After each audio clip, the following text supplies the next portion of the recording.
नमस्कार दोस्तों, मैं Dharmendra Verma online study with Dickie में आपका बहुत बहुत स्वागत करता हूं। आज हम आपके लिए यहां पर बाल विकास के 150 प्रश्न लेकर आए हैं जो कि काफी इंपोर्टेंट रहेंगे। कुछ नए प्रश्न देखने को मिलेंगे, कुछ पुराने का मतलब जो आपके विगत वर्षों में प्रश्न पूछे गए उन प्रश्नों को भी इसमें इंक्लूड किया गया है। ये एक प्रैक्टिस सेट के रूप में आपको दिया जा रहा है ना। आप जितने ज्यादा अब यहाँ पर प्रैक्टिस करेंगे उतने ज्यादा आपके लिए अच्छा होगा, क्योंकि कम समय बचा है ना। तो प्रैक्टिस करना भी आपके लिए बहुत जरूरी है, कितने समय में आप प्रश्न कर लेते हैं। तो इन 150 प्रश्न की आपको प्रैक्टिस करना है। मैं प्रश्न पढ़ूंगा, 4 विकल्प पढ़ूंगा, उसी टाइम में आपको कमेंट्स के माध्यम से कमेंट्स में भी आप आंसर लिख सकते हैं। कॉपी रख लीजिएगा सामने, उसमें भी आंसर लिख लीजिएगा। जब 150 प्रश्न पूरे हो जाए तो जोड़ लीजिएगा कि आपके नंबर कितने हुए, कितने सही निकले, है ना 150 प्रश्नों में। तो शुरू करते हैं। यदि आपको वीडियो अच्छा लगे तो वीडियो को लाइक करना है, शेयर करना है, चैनल को सब्सक्राइब कर लेना है। यदि और इस प्रकार का वीडियो चाहिए तो कमेंट्स के माध्यम से बता सकते हैं ना। तो पहला प्रश्न आपसे पूछा गया है यहाँ पर, स्थूल क्रियात्मक कौशल कौन सा? स्थूल क्रियात्मक कौशल के बारे में पूछा गया है। लिखना है, चित्रकारी है, चलना है या पकड़ना है। किसी भी प्रकार का कुछ भी यहाँ पर मैं नहीं समझाऊंगा, है ना। प्रश्न पढ़ूंगा, 4 विकल्प पढ़ूंगा, आंसर बताऊंगा। क्या आएगा आपका यहाँ पर? देखिए, स्थूल के बारे में पूछा गया है तो चलना क्या है? स्थूल क्रियात्मक कौशल के अंतर्गत आता है। तीसरा वाला आपका करेक्ट होगा। दूसरा प्रश्न, विकास में निश्चित क्रम पाया जाता है। जो विकास में निश्चित क्रम सिर से पांव तक पाया जाता है, धड़ से कमर तक, कमर से पांव तक, या फिर पांव से सिर तक। याद रखिएगा, विकास का जो निश्चित क्रम शुरू होता है वो सिर से शुरू होता है। कहां से? सिर से, है ना। तो सिर से पांव तक चलता है। कहां तक चलता है? सिर से पांव तक। पहला वाला विकल्प आपका करेक्ट होगा।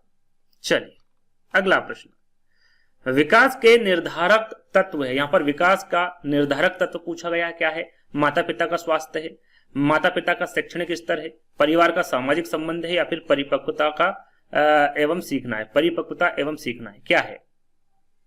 तो देखिए, यहां पर विकास का जो निर्धारित तत्व, स्वास्थ्य से कोई मतलब नहीं होता है, इसमें शैक्षणिक स्तर से कोई महत्व नहीं होता है ज्यादा, है ना। सामाजिक संबंध से नहीं होता, परिपक्वता एवं सीखना से होता है। विकास का जो निर्धारक तत्व माना गया है वो परिपक्वता एवं सीखना माना गया है। 4th वाला विकल्प आपका करेक्ट होगा। दौड़ना एवं चलना निम्नलिखित में से संबंधित है। पांव का क्रियात्मक कौशल से है, हाथों का क्रियात्मक कौशल से है, धड़ का क्रियात्मक कौशल से है। ये क्रियात्मक लिखा हुआ है ना, एक ही शब्द है। या फिर शारीरिक विकास से। किससे? दौड़ना एवं चलना किससे संबंधित रखता है? तो ये आपका पांव का है। सरल सिंपल सा प्रश्न है ना। पांव का क्रियात्मक कौशल है, पांव से आप दौड़ते हैं, चलते हैं, चढ़ते भी हैं, है ना। तो पहला वाला विकल्प आपका सही होगा। वृद्धि एवं विकास एक दूसरे के क्या है? अंतर संबंधित और अंतः निर्भर है, विपरीत है, समान है, या फिर अलग अलग है। सरल सा प्रश्न है। यहाँ पर जो वृद्धि एवं विकास क्या है? एक दूसरे के अंतर संबंधित और अंतः निर्भर है ना। तो यहाँ पर क्या सही होगा आपका? पहला वाला विकल्प करेक्ट होगा। प्रश्न जो बाल विकास के पूछे थे वो ज्यादा इतने टफ नहीं पूछे थे, सरल से प्रश्न थे, है ना। यदि प्रश्न पढ़ा, 4 विकल्प पढ़ा, तो आंसर आपके सामने आ जाएगा। कहीं ना कहीं आप जुगाड़ करके भी उसका आंसर पता कर सकते हैं। इस प्रकार से प्रश्न पूछे गए थे बाल विकास के, है ना। जो ऑनलाइन आपकी एग्जाम हुई थी उसकी मैं बात कर रहा हूँ। भ्रूण किसकी सहायता से मां के शरीर से जुड़ा होता है? जो भ्रूण होता है वो नाभि नाल से जुड़ा होता है, अपरा से, रक्त कोशिकाएं से, या फिर रक्त धमनी से। याद रखिएगा, इस प्रश्न में थोड़ा सा आप गलत करेंगे। हम सब जो बच्चे ज्यादातर जो गलती करेंगे नाभिनाल से की गलती करेंगे, लेकिन भ्रूण के बारे में पूछा गया है तो भ्रूण जो है ये अपरा की सहायता से मां के शरीर से जुड़ा होता है। तो यहाँ पर जो दूसरा वाला विकल्प होगा ये सही होगा, पहला वाला नहीं होगा, है ना।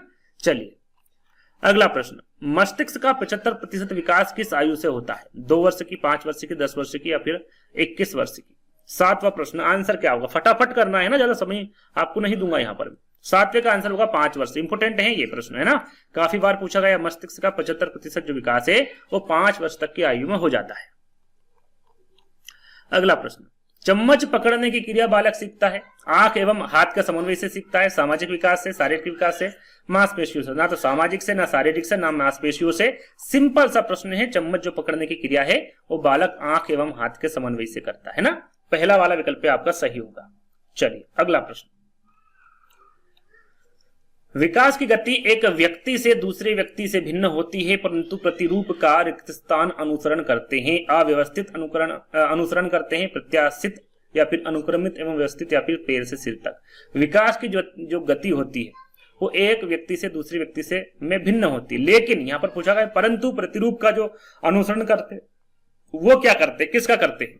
तो इसका सही आंसर होगा वो अनुक्रमित एवं व्यवस्थित करते हैं। क्या करते हैं? अनुक्रमित एवं व्यवस्थित अनुसरण करते हैं। तीसरा वाला आपका करेक्ट आंसर होगा।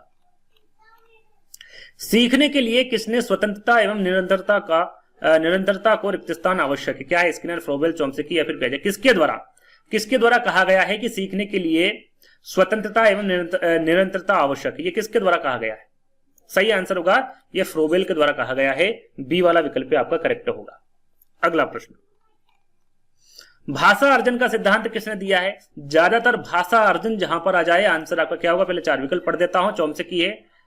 चोम्स्की है, वाइगोत्स्की, फ्राइड या फिर पियाजे। जहां पर भाषा अर्जन आ जाए यहाँ पर 90% जो आंसर होंगे आपके चोम्स्की ही होंगे, है ना। ये प्रश्न की बात नहीं कर रहे, सिद्धांत तो चोम्स्की ही द्वारा दिया गया है, लेकिन भाषा अर्जन से और कोई प्रश्न पूछ ले, है ना, या आपसे कथन पूछ ले तो चोम्स्की, यदि इन चारों विकल्पों में से आपको किसी के बारे में पता नहीं है तो चोम्स्की आप लगा सकते हैं। करेक्ट आंसर आपका 90% चांस से निकलेगा। याद है तो आप करेक्ट कर सकते हैं ना, नहीं याद है उस स्थिति में मैं आपको बता रहा हूं, है ना। तो पहला यहां पर करेक्ट होगा आपका। बलबलाना किर्गिस्तान आयु में प्रारंभ होता है भैया 2 महीने में, 4 महीने में, 8 महीने में या फिर 12 महीने में। एक वीडियो मैंने आपके लिए बनाया था, तो कुछ प्रश्न उसमें आपको मिल जाएंगे जिसमें 30 प्रश्न मैंने रखे थे और उनको समझाया भी था। यदि वो वीडियो देख लिया तो ये सारी चीजें आपको क्लियर हो जाएगी, है ना। तो 12वें का आंसर होगा आपका 2 महीने। बलबलाने की जो क्रिया है, जो आयु है, वो 2 महीने में ही प्रारंभ कर देता है बच्चा। तो पहला वाला विकल्प आपका करेक्ट होगा। बलबलाने की क्रिया में प्रथम रिक्त स्थान होता है। पहले तो हमने जाना कि 2 महीने में जो बच्चा है बलबलाने लग जाता है, लेकिन जो प्रथम क्रिया होती वो क्या होती, क्या निकालता बच्चा? स्वर, व्यंजन, शब्द या फिर वाक्य। तो 2 महीने की बच्चे की बात हो रही है यहाँ पर, है ना। तो सही आंसर क्या होगा यहाँ पर? 13 का स्वर। याद रखिएगा वो किसका उच्चारण करेगा? स्वर का उच्चारण करेगा, है ना। याद रखिएगा 2 महीने का बच्चा स्वर का ही करेगा, है ना तो शब्द का करेगा, ना वाक्य का, वो ना ही व्यंजन का। पहला आपका करेक्ट आंसर होगा। अगला प्रश्न है, एक विद्यार्थी अधिगम पर उसकी आर्थिक स्थिति का किस प्रकार का प्रभाव पड़ता है? एक विद्यार्थी अधिगम पर उसकी आर्थिक स्थिति का किस प्रकार का प्रभाव पड़ेगा भैया उसको? अमीर विद्यार्थी अधिक अधिगम करता है, तो अधिक, देखिए अमीर और गरीबी से कोई फर्क नहीं पड़ता अधिगम को, है ना। 2 विकल्प है, इसमें देख लेते हैं। किसी प्रकार का प्रभाव नहीं पड़ता है। गरीब विद्यार्थी अधिक अधिगम करता, तो गरीब का तो यहाँ सवाल ही पैदा नहीं होता, चाहे वो गरीब हो या अमीर हो, उसे किसी प्रकार का भी प्रभाव नहीं पड़ेगा। सिंपल सा प्रश्न है, तीसरा वाला आपका करेक्ट होगा। चलिए अगला प्रश्न, निम्न में से कौन सा विकल्प उपलब्धि में व्यक्तिगत भिन्नता का प्रतीक नहीं है? व्यक्तिगत विभिन्नता का प्रतीक कौन सा नहीं, ये आपको बताना है। पूर्व अनुभवों में विभिन्नता, लिंग में विभिन्नता, रुचियों में विभिन्नता या फिर पूर्व निर्देशन में विभिन्नता। फटाफट आंसर दीजिए क्या होगा इसका? सही आंसर होगा, देखिए उपलब्धि में व्यक्तिगत भिन्नता का प्रतीक पूछा गया है, कौन सा नहीं है ना। तो लिंग में विभिन्नता नहीं, है ना। बी वाला विकल्प आपका सही होगा। हर प्रश्न को जल्दबाजी में आपको सही नहीं करना है ना। क्या पूछा गया है? पॉजिटिव पूछा गया है या फिर नेगेटिव पूछा गया है? तो यहाँ पर नेगेटिव प्रश्न पूछा गया है, ये विशेषकर ध्यान देना है। कभी कभी बच्चे गलती कर देते हैं और जब 1-2 नंबर से रह जाते तब इन प्रश्नों की याद आती है कि वो प्रश्न में सही से पढ़ लेता तो मैं आज पास हो जाता, है ना। तो समय लेके, है ना, समय भी आपको जो समय रहेगा उसी के हिसाब से आपको काम करना है, यानी कि उसी समय में आपको उन प्रश्नों को अच्छे से पढ़ लेना है और उनका आंसर भी आपको अच्छे से लगा लेना है ना। सीखने की प्रक्रिया में विद्यार्थी द्वारा की गई त्रुटियों के संबंध में कौन सा कथन सर्वोत्तम रहेगा? जब बच्चा सीखता है, त्रुटियां करता है, उसके संबंध में आपको बताना है कि विद्यार्थी को कभी त्रुटियां नहीं करनी चाहिए। भाई त्रुटियां नहीं करेगा तो सीखेगा कैसे? पहला वाला विकल्प आपका गलत होगा। त्रुटियां अधिगम प्रक्रिया का भाग है। पहले तीनों विकल्प पढ़ लेते हैं। विद्यार्थी की लापरवाही के कारण त्रुटियां होती, भैया ऐसा नहीं है, त्रुटियां तो होगी ही यदि उसको सीखना है तो, है ना। कभी कभी विद्यार्थी त्रुटियां कर सकता है, तो कभी कभी क्या उसको, यदि वो सीखेगा तो हर बार त्रुटियां करेगा, है ना। जब ऐसा नहीं है कि मन होगा तो त्रुटियां करेगा, कभी भी उससे त्रुटियां हो सकती है। तो त्रुटियां क्या है? अधिगम प्रक्रिया का भाग है, सीखने का एक भाग है। बी वाला विकल्प आपका करेक्ट होगा।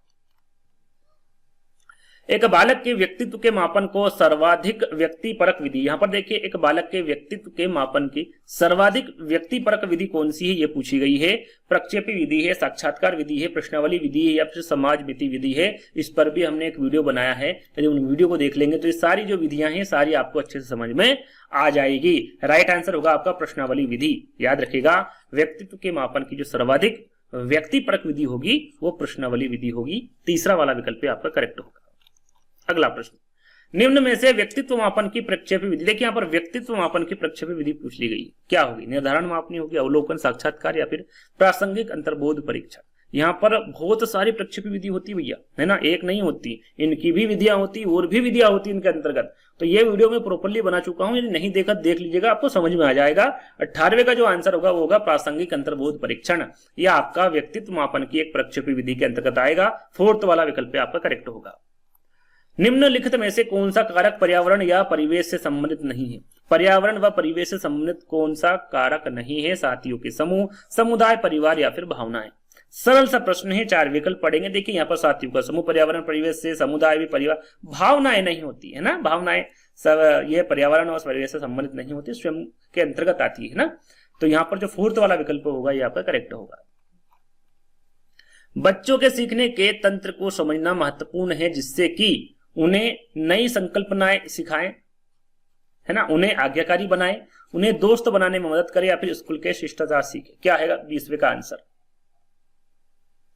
देखिए यहाँ पर बच्चों की सीखने के तंत्र को समझना क्यों महत्वपूर्ण है ये आपको बताना है, जिससे कि उन्हें नई संकल्पनाएं सिखाएं। पहला वाला विकल्प आपका यहाँ पर क्या होगा? करेक्ट होगा। यहां रिक्त स्थान के माध्यम से है कि मनुष्य की क्षमता और उसके वातावरण में कार्य करने की क्षमता में वृद्धि होती है। किससे होती है भाई? बैठने के माध्यम से होती है, सोने के माध्यम से, सीख रहा हूं या फिर चलने। सिंपल सा प्रश्न, क्या बैठने से होगा भैया कार्य में वृद्धि? नहीं होगी। सोने से होगा? नहीं होगी। चलने से होगा? नहीं होगी। सीखने से होगी। सीख रहा हूं के माध्यम से मनुष्य की क्षमता और उसके वातावरण के कार्य जो होंगे उसकी क्षमता में वृद्धि होगी ही होगी। तीसरा वाला विकल्प आपका करेक्ट होगा, है ना। यदि आपको प्रश्न समझ में नहीं आ रहा है तो विकल्पों को पढ़ लीजिए। विकल्प के माध्यम से आप प्रश्न देख सकते हैं, प्रश्न के माध्यम से आप चारों विकल्पों को देख सकते हैं ना। जहां आपको सही लगे उस पर आप टिक कर लीजिएगा, जो प्रश्न आपको नहीं आता है ना। कभी कभी ऐसा होता है कि जो नहीं आता है उसको भी आप सोल्व कर देते हैं, यदि आपने प्रश्न अच्छे से पढ़ लिया और 4 विकल्प अच्छे से पढ़ लिए ना। अगला प्रश्न, शिक्षकों के लिए यहां जानना महत्वपूर्ण है कि बच्चे कैसे सोचते हैं या फिर सीखते हैं। सही कोड में, देखिए इस प्रकार के आजकल प्रश्न पूछे जा रहे हैं। प्रश्न में कुछ नहीं है लेकिन कोड में दे दिया गया है। क्या होगा भैया? पहला, दूसरा, तीसरा या चौथा आंसर क्या होगा? तो यहां पर देखिए शिक्षकों के लिए यहां जानना महत्वपूर्ण है क्योंकि बच्चे सोचते किस प्रकार से हैं और सीखते किस प्रकार से। दोनों ही सही है। यदि एक सही होता तो एक पर क्लिक कर देते, दूसरा सही होता तो दूसरे पे क्लिक कर देते, लेकिन दोनों सही है तो हम किस पे क्लिक करेंगे? तीसरे वाले पे ना। कोई यहाँ पर ऐसा नहीं है कि इसमें कोड में दे दिया इसमें हम क्या करेंगे, ऐसा नहीं है। सिंपल से प्रश्न पूछे गए हैं आपकी शिक्षक भर्ती में, और मुझे जहां तक लगता है आने वाली सीटेट एग्जाम में भी आपकी जो एमपीटेट एग्जाम है उसमें कोई ज्यादा ऐसा टिपिकल प्रश्न नहीं पूछेंगे, है ना। अगला प्रश्न, अधिगम को आंशिक रूप से एक संज्ञानात्मक प्रक्रिया और आंशिक रूप से रिक्त स्थान माना गया है। क्या माना गया है? सामाजिक और स्नेह, असंज्ञानात्मक, निष्क्रिय या फिर विसंगति। क्या माना गया है? देखिए यहां पर अधिगम को आंशिक रूप से एक संज्ञानात्मक प्रक्रिया और आंशिक रूप से एक सामाजिक और स्नेही माना गया। क्या माना गया है? सामाजिक और स्नेही माना गया है। पहला वाला विकल्प आपका करेक्ट होगा।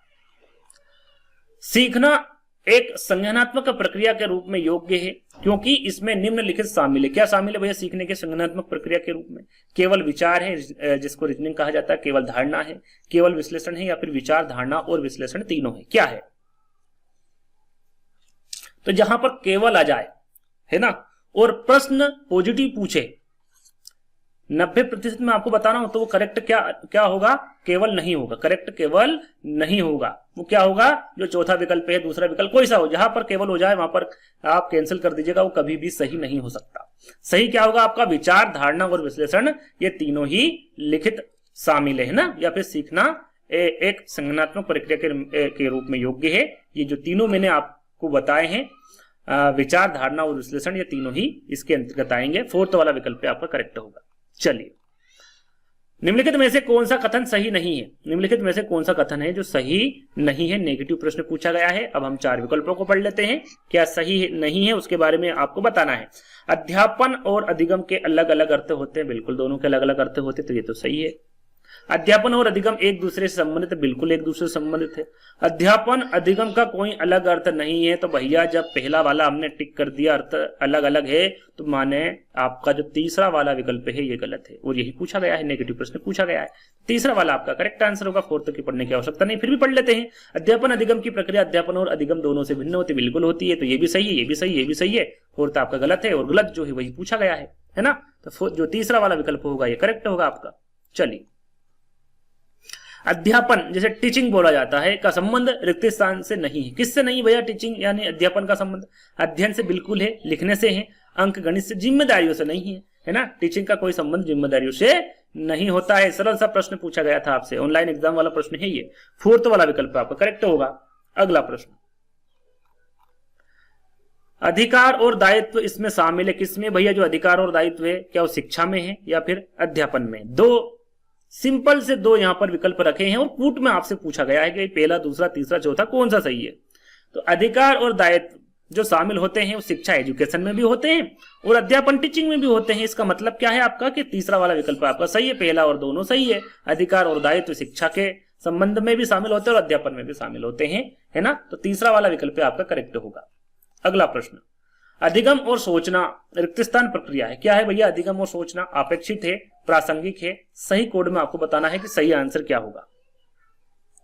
देखिए जो अधिगम और सोचना होता है वो अपेक्षित भी होता है और प्रासंगिक भी होता है ना। तो यहां पर भी आपका करेक्ट आंसर क्या होगा? पहला और दूसरा दोनों ही सही है। तो तीसरा वाला विकल्प यहां पर भी आपका करेक्ट होगा। चलिए अगला प्रश्न, बालक के विकास में कौन महत्वपूर्ण भूमिका निर्वाह करते हैं? देखिए एक वीडियो मैंने अभी डाला है हाल ही में, यदि आप यहां तक पहुंच गए हैं तो देख लीजिएगा उसको, है ना। हिंदी पेडागोजी के 300 प्रश्न, वन लाइनर, मात्र 1 घंटे में बताएं आपको मैंने। आपका समय खराब ना हो इस वजह से मैं कम समय में ज्यादा प्रश्न देने की आपको कोशिश कर रहा हूं।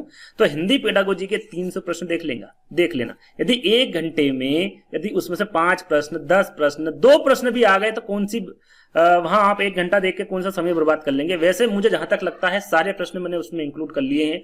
आपका 1 घंटा आपको 5 नंबर, कम से कम 2 नंबर तो दिलवा ही देगा। कम से कम बता रहा हूं, ज्यादा ज्यादा 10 नंबर भी हो सकते हैं, लेकिन कम से कम 2 नंबर तो आपको दिलवा ही देगा। 300 प्रश्न देख लीजिएगा, 1 घंटे की बात है और उनको अच्छे से याद कर लीजिएगा, है ना। हिंदी पेडागोजी के 300 प्रश्न लिखेंगे या फिर हमारे चैनल पर जाइएगा, वीडियो अभी हाल ही में अपलोड हुआ, 1-2 दिन ही हुए हैं ना, उसको जरूर देख लीजिएगा। बालक के विकास में कौन महत्वपूर्ण भूमिका निर्वाह करते हैं? परिवार के सदस्य, रिश्तेदार, माता पिता या फिर मित्र? तो बालक के विकास में सबसे ज्यादा जो महत्वपूर्ण भूमिका निर्वाह करते हैं वो हमेशा माता पिता करते हैं। कौन करते हैं? माता पिता। याद रखिएगा, ना रिश्तेदार, ना परिवार, ना ही मित्र। तीसरा वाला विकल्प आपको करेक्ट होगा। गर्भधारण की प्रथम अवस्था कहलाती। गर्भधारण की प्रथम अवस्था के बारे में पूछा गया है, ये भी प्रश्न मैंने अच्छे से समझाया 30 प्रश्नों में, जैसे कि मैंने आपको बताया था। बाल विकास का प्रैक्टिस सेट फर्स्ट आप डालेंगे तो आ जाएगा आपके सामने। अभी हाल ही में ये वीडियो अपलोड किया है, तो कितनी अवस्थाएं होती, कौन कौन सी सारी चीजें उसमें समझाइए।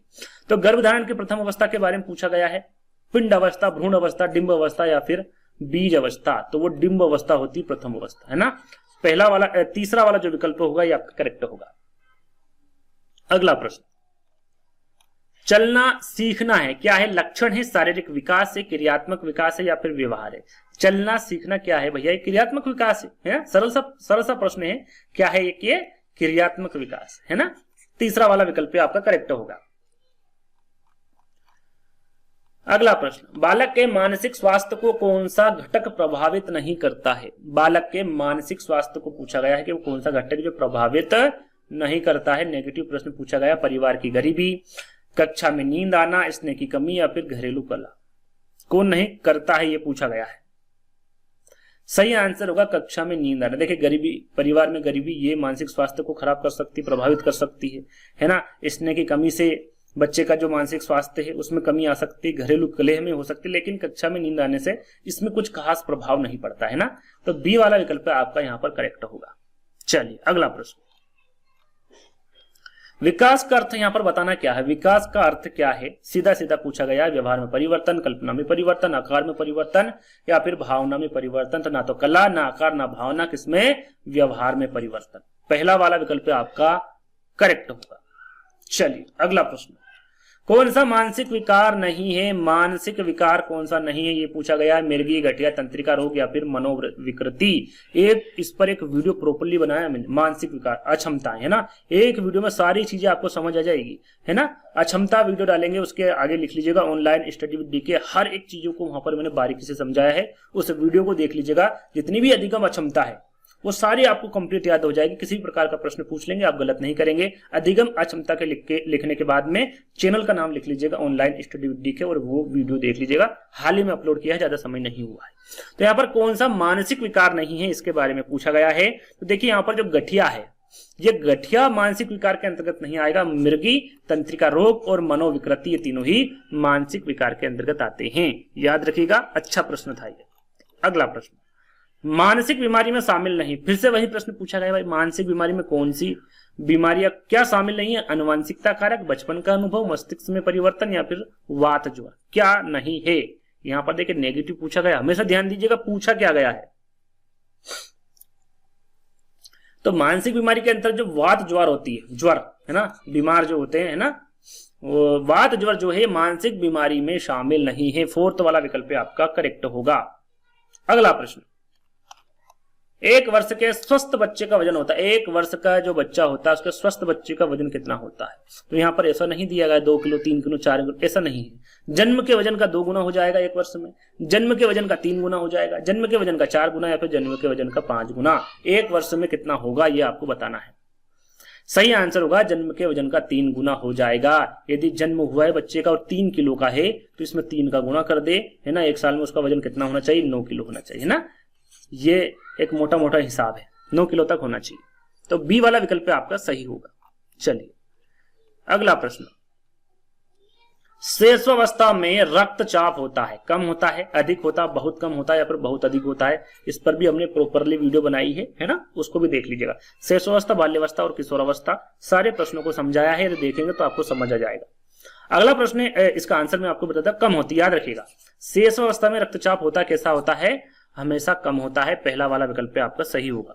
चलिए, कौन सा भाषा दोष है जिसमें गले की मांसपेशियों में ऐंठन हो जाती है, वो कौन सा भाषा दोष है। हकलाना, तुतलाना, मुखर उच्चारण या फिर अस्पष्ट उच्चारण, कौन सा है। तो वो होता है, देखिए भाषा दोष के बारे में पूछा, गले की समस्या पूछी गई तो हकलाने में होती है ना, हकलाना। इसमें गले की मांसपेशियों में क्या हो जाती है, ऐंठन हो जाती है। पहला वाला विकल्प आपका सही होगा। सेल्डन के अनुसार व्यक्तित्व के प्रकार है। यहां पर देखिए कुछ शब्दों के बीच में हल्का सा गैप हो गया है ना। तो मैं प्रश्न पढ़ ही रहा हूं, यदि आपको समझ में नहीं आए तो प्रश्न को सुन लीजिएगा, वैसे आ जाएगा समझ में।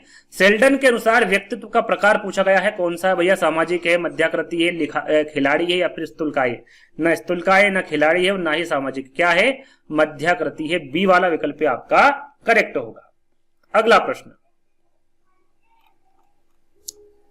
व्यक्तित्व के जैविकी निर्धारक घटक है। यहां पर देखिए व्यक्तित्व के जैविक निर्धारक घटक के बारे में आपको बताना है। क्या वो वातावरण है, वंशानुक्रम है, भौगोलिक है, या फिर आर्थिक है, क्या है। तो व्यक्तित्व के जो जैविक निर्धारक घटक के बारे में पूछा गया है तो क्या होगा आपका, वंशानुक्रम होगा। क्या होगा, वंशानुक्रम होगा। दूसरा वाला विकल्प आपका करेक्ट होगा। अगला प्रश्न, भाषा विकास का सिद्धांत कौन सा नहीं। भाषा विकास का सिद्धांत कौन सा नहीं है, नेगेटिव प्रश्न पूछा गया है। अनुबंध का सिद्धांत, अनुकरण का सिद्धांत, अतिरिक्त शक्ति का सिद्धांत, या फिर परिपक्वता का सिद्धांत, कौन सा नहीं है ये पूछा गया है। अनुसरण का है, अनुसरण से बच्चा सीखता है ना, परिपक्वता से सीखता है, अनुबंध से सीखता है। अतिरिक्त शक्ति का जो सिद्धांत है ये भाषा विकास का सिद्धांत नहीं है। तीसरा वाला विकल्प आपका करेक्ट होगा, है ना। चलिए अगला प्रश्न, बहुबुद्धि का सिद्धांत किसने दिया। काफी इंपोर्टेंट, काफी बार और काफी टेट एग्जाम में, लगभग सभी एग्जाम में ये प्रश्न पूछा गया है। बहुबुद्धि का सिद्धांत एक वीडियो बनाया है जिसपे हमने ट्रिक भी आपको बताई है। साथ में एक वीडियो में बुद्धि से संबंधित जितने भी इंपोर्टेंट प्रश्न हैं उनको भी लेकर आए हैं। यदि आप हमारे वीडियोस देख लेंगे तो काफी आपको हद तक जो बुद्धि से संबंधित प्रश्न है वो काफी हद तक आपके कवर हो जाएंगे। तो बहुबुद्धि का सिद्धांत के बारे में पूछा गया है कि किसके द्वारा दिया गया है, तो याद रखिएगा ये गार्डनर के द्वारा दिया गया है। पहला वाला विकल्प आपका सही होगा। शिक्षण अधिगम की सूचना प्रक्रिया किस अधिगम सिद्धांत से संबंधित है। ये संबंधित एक ही शब्द है ना। शिक्षण अधिगम की सूचना प्रक्रिया, ये बताना है कि ये किस अधिगम सिद्धांत से संबंधित है। व्यवहार, संज्ञानात्मक, भावात्मक, या फिर सामाजिकता। तो ये होगा आपका संज्ञानात्मक। याद रखिएगा शिक्षण अधिगम की जो सूचना प्रक्रिया है ये संज्ञानात्मक अधिगम सिद्धांत से संबंधित है। बी वाला विकल्प आपका करेक्ट होगा। अगला प्रश्न, एक छात्र जो शिक्षक एवं सहपाठियों से तर्क वितर्क करता रहता है वहां होता है, क्या होता है, समस्यात्मक बालक। जो तर्क वितर्क करता है उसके बारे में बताना है ना। औसत बालक, प्रतिभाशाली बालक, या फिर हट्टी बालक। सरल सा प्रश्न है, यदि प्रश्न को पढ़ेंगे तो आसानी से आंसर आपके सामने होगा। वो प्रतिभाशाली बालक होगा जो तर्क वितर्क करता है ना, चाहे वो शिक्षक हो या फिर सहपाठी हो। तीसरा वाला विकल्प आपका करेक्ट होगा। अगला प्रश्न, मेघ चित्र परीक्षण निम्न में से किसके मापन में प्रयुक्त होता है। मेघ चित्र परीक्षण के बारे में पूछा गया है कि यह अभिरुचि में प्रयुक्त होता है, रुचि में, व्यक्तित्व में, या फिर बुद्धि में, किस में होता है। तो ये याद रखिएगा ये व्यक्तित्व में प्रयोग होता है या फिर व्यक्तित्व मापन में इसका प्रयोग करते हैं। तीसरा वाला विकल्प आपका सही होगा। प्रासंगिक अंतर्बोध परीक्षण व्यक्तित्व को मापने की विधि है, व्यक्तिपरक तकनीक के अंतर्गत आएगा, वस्तुनिष्ठ तकनीक, प्रक्षेपी तकनीक या फिर प्रयोगात्मक तकनीक। राइट आंसर आपका क्या होगा? मैंने आपको प्रक्षेपी विधि के बारे में बताया था, पूछा था एक प्रश्न में, और उसके अंतर्गत प्रासंगिक अंतर्बोध परीक्षण बताया था, वही आंसर होगा। ये प्रश्न को उत्तर कर दिया, उत्तर को प्रश्न कर दिया, है ना। प्रासंगिक अंतर्बोध परीक्षण व्यक्तित्व को मापने की कौन सी विधि होगी? प्रक्षेपी तकनीकी विधि होगी। तीसरा वाला विकल्प आपका सही होगा। अगला प्रश्न, अधिगम एक रिक्त स्थान क्रिया है, धार्मिक, सामाजिक, शारीरिक या फिर राजनीतिक। अधिगम क्या है? सही आंसर क्या होगा? सही आंसर होगा आपका सामाजिक। अधिगम एक क्या है? सामाजिक क्रिया है। बी वाला विकल्प आपका सही होगा। निम्नलिखित में से कौन से कारक अधिगम को प्रभावित करते हैं? अधिगम को प्रभावित करने वाले कारक के बारे में आपको बताना है। केवल अधिगम से ली है, तो मैंने क्या बताया, जहां पर पॉजिटिव प्रश्न पूछे, जहां केवल शब्द आए विकल्प में, वो हमेशा गलत होगा। केवल अधिगम से ली नहीं, केवल अभिप्रेरणा नहीं, केवल रवैया नहीं, क्या होगा? अधिगम से ली, प्रेरणा और दृष्टिकोण के साथ साथ मूल्य, ये तीनों चारों जो बताए हैं, सभी के सभी कारक अधिगम को प्रभावित करते हैं। फोर्थ वाला विकल्प आपका करेक्ट होगा, ये याद रखिएगा, है ना, इसको विशेषकर ध्यान दीजिएगा। अगला प्रश्न, निम्नलिखित में से कौन शिक्षा का एक महत्वपूर्ण पहलू नहीं है? देखिए यहाँ पर नेगेटिव प्रश्न पूछा गया, कौन सा पहलू नहीं है? शिक्षक, शिक्षार्थी, विषय सामग्री या फिर माता पिता। यहां पर पूछा गया शिक्षा के एक महत्वपूर्ण पहलू नहीं है, तो माता पिता नहीं है ना, शिक्षा के क्षेत्र में, या फिर शिक्षा का एक महत्वपूर्ण पहलू कौन सा नहीं है, तो यहाँ पर माता। देखिए शिक्षक भी होगा, शिक्षार्थी होगा तो शिक्षक होगा, शिक्षक होगा तो शिक्षार्थी होगा, और विषय सामग्री तो है ही जरूरी।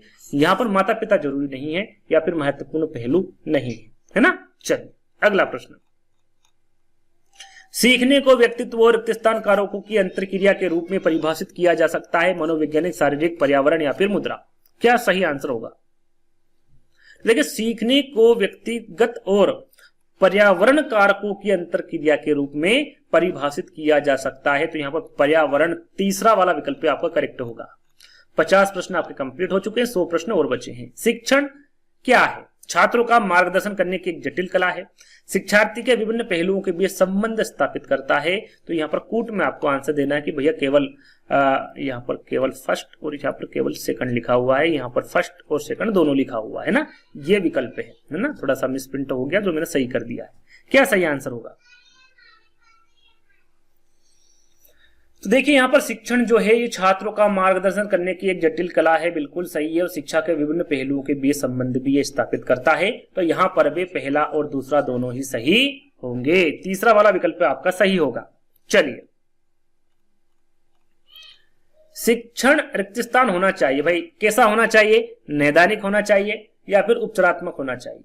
केवल फर्स्ट, यहाँ पर फर्स्ट लिखा है, यहाँ पर सेकंड लिखा हुआ है, और यहाँ पर फर्स्ट और सेकंड दोनों लिखा हुआ है। क्या है भाई? शिक्षण नैदानिक होना चाहिए या फिर उपचारात्मक होना चाहिए? तो देखिए जो शिक्षण होता है वो नैदानिक भी होना चाहिए और उपचारात्मक भी होना चाहिए, यानी कि पहला और दूसरा यहाँ पर भी दोनों ही सही आंसर होंगे। अभी 4 से 5 प्रश्न इस प्रकार के आ चुके हैं और सभी के आंसर लगभग यह पहला और दूसरा दोनों ही सही, लगभग क्या सभी के यही आंसर आए हुए है ना। तो आपको सोच समझकर प्रश्नों को पढ़ना है और आंसर देना है। अगला प्रश्न, व्यक्तिगत अधिगम का अर्थ, यहां पर व्यक्तिगत अधिगम का अर्थ पूछा गया क्या है? प्रत्येक व्यक्ति का अधिगम का अपना तरीका होता है। शिक्षण ने प्रत्येक व्यक्ति के अधिगम के लिए व्यक्तिगत शिक्षण योजनाएं बनाई है। यहां पर भी कूट में आपको आंसर देना है, क्या सही होगा? तो यहां पर देखिए सही आंसर बताना है, और अभी तक हमने जो प्रश्न पढ़े उसके सभी के आंसर सी आ रहे थे, लेकिन यहां पर सी नहीं होगा। प्रत्येक व्यक्ति का अधिगम का अपना तरीका होता है, बिल्कुल सही। प्रत्येक व्यक्ति का अपना जो सीखने का तरीका है वो अलग होता है, हो सकता है अलग, है ना।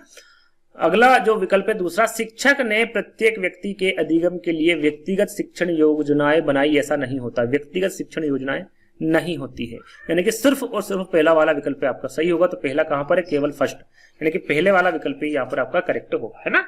तो ऐसा आपको विशेष ध्यान रखना है चीजों का। चलिए अगला प्रश्न, थ्रस्टन ने कितनी प्राथमिक मानसिक योग्यताओं का सुझाव दिया है? मानसिक योग्यताएं कितनी बताई हैं? 5, 6, 7, 8 कितनी बताई? जल्दी से फटाफट आंसर करिए। तो इनके द्वारा बताई गई है 7। कितनी बताई है? 7। इस पर भी वीडियो बना, सभी पे वीडियो बना चुका हूं, आप देखेंगे तो सारी चीजें आपको क्लियर हो जाएगी, देखेंगे सब आपको मिल जाएगा हमारे चैनल पर वीडियो के माध्यम से। तो कितनी बताई है? 7 है ना, तीसरा वाला विकल्प आपका सही होगा। चलिए अगला प्रश्न, एक बच्चे का सीखना रिक्त स्थान से शुरू होता है, विद्यालय से, समाज से, परिवार से या फिर पड़ोस से। सरल सा प्रश्न है, सभी को पता है किससे होता है? परिवार से, है ना। जब बच्चा पैदा होता है तभी से उसका सीखना प्रारंभ हो जाता है, शुरू हो जाता है। तीसरा वाला विकल्प आपका करेक्ट होगा। चलिए अगला प्रश्न,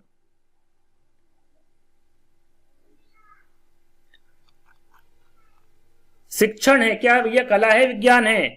केवल फर्स्ट, केवल सेकंड? सरल सा प्रश्न है, कुछ पढ़ने की जरूरत नहीं। शिक्षण कला भी है और विज्ञान भी है, यानी कि दोनों है, फर्स्ट और सेकंड दोनों ही आपके करेक्ट आंसर होंगे, है ना। ये बहुत सरल सा प्रश्न था, देख के ही आपने आंसर लगा दिया होगा, है ना। ये भी शायद प्रीवियस ईयर प्रश्न में पूछा गया प्रश्न, प्रीवियस ईयर पेपर में पूछा गया प्रश्न है ये, है ना। कला और विज्ञान दोनों है, तो तीसरा वाला विकल्प आपका करेक्ट होगा। चलिए अगला प्रश्न, निम्नलिखित में से कौन सा कथन सही नहीं है? कौन सा कथन सही नहीं है? नेगेटिव प्रश्न पूछा गया है, बताइए कौन सा नहीं है?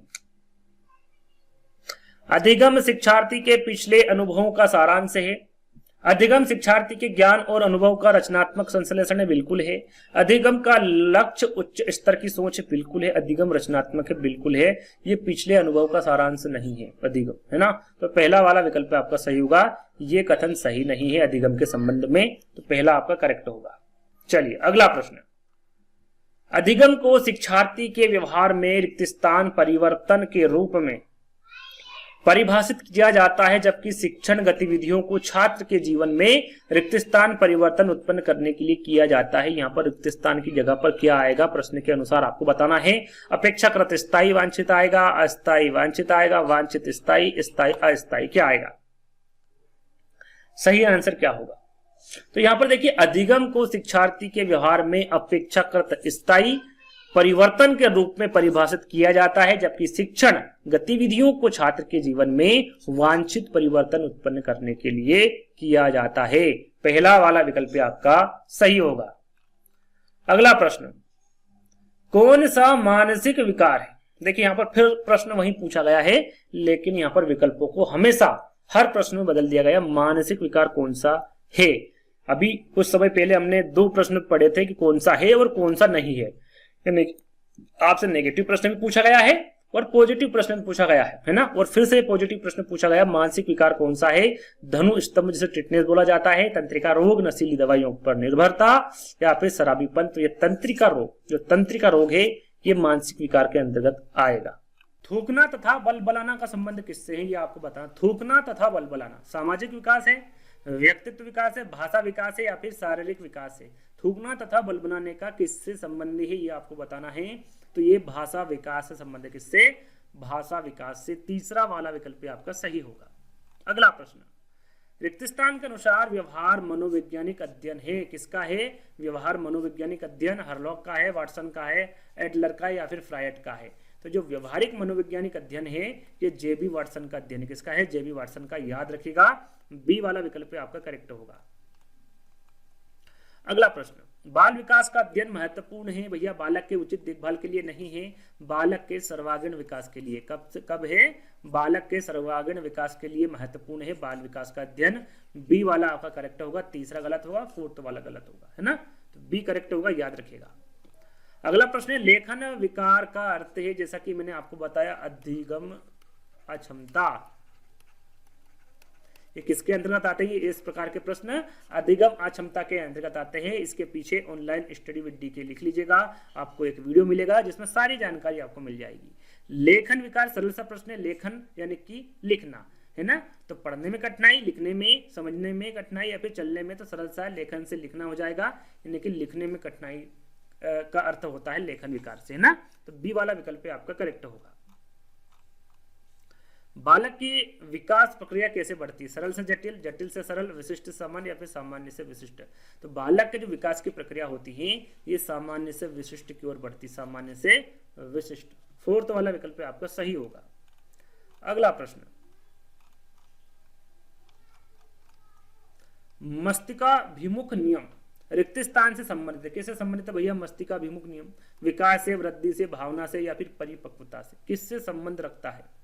तो ये विकास से संबंध रखता है। मस्तिकाभिमुख जो नियम है, ये विकास से संबंध रखता है। पहला वाला विकल्प आपका सही होगा।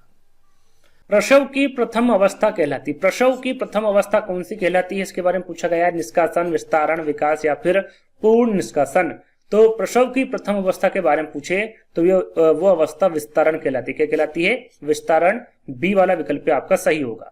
अगला प्रश्न, हिलना, अवसाद, डर एवं भय के लक्षण है। यहां पर हिलना, अवसाद, डर एवं भय के लक्षण कौन से? वो मिर्गी है, मनोविकृति है, मानसिक बीमारी या फिर मानसिक गिरावट है, क्या है?